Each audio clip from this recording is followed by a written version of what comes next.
မှာအတူတူကုန်လုံးလို့သွားကစန္ဒလေးတစ်ခုတော့ရှိတယ်ပြောစေပါမယ်ဘဝဟာမောပန်းစရာပြင်းနေလူသားစုညံနဲ့မျိုးပြလေပူပါစရာတွေနဲ့ပြင်းနေခေနေမပြောပါခွေအိမ်မလေးတစ်ခုရဲ့တို့တူမခဲတဲ့နေမျိုးလေးတဲ့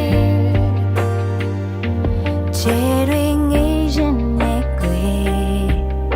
စိတ်ကူးထားခဲ့တယ်တောင်ပေါ်ရွာလေးတဲ့ကိုပိုင်ချမ်းလေးနဲ့လိမ်မောဆိုင်ခင်းငယ်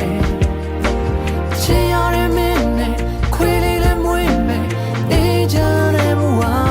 ရဲ့တောင်ပေါ်ရွာလေးတဲ့ကိုပိုင်ချမ်းလေးနဲ့နေကြရပြိုးမယ်ချင်ရတဲ့မင်းနဲ့မချင်လေးလည်းညီမယ်အယိုးရှင်ဆုံးဘဝနဲ့နေမယ်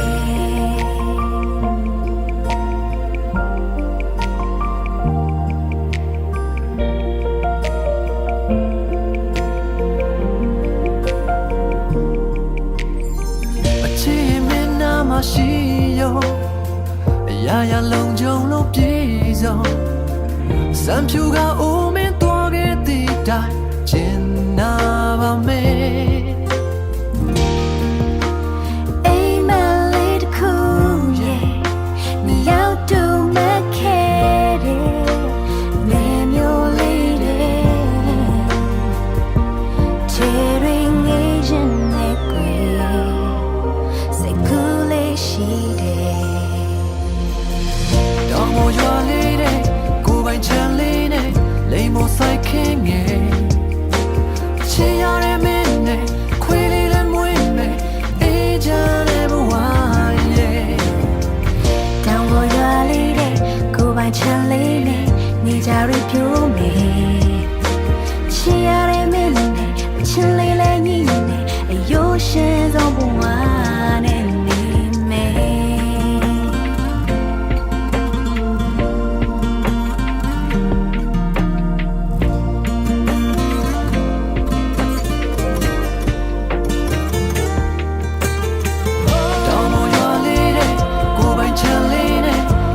ဆိုင်ခင်းငယ်လိမ်မောဆိုင်ခင်းရရှိရတဲ့မင်းနဲ့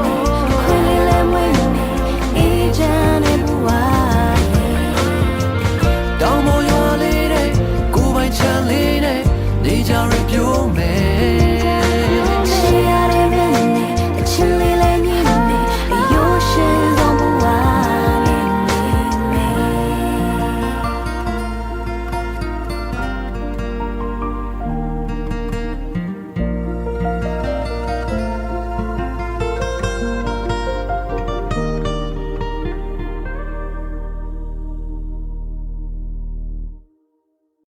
တောင်ပေါ်ရွာလေးတဲ့ကိုပိုင်ချမ်းလေးနဲ့လိမ်မောဆိုင်ခင်းငယ်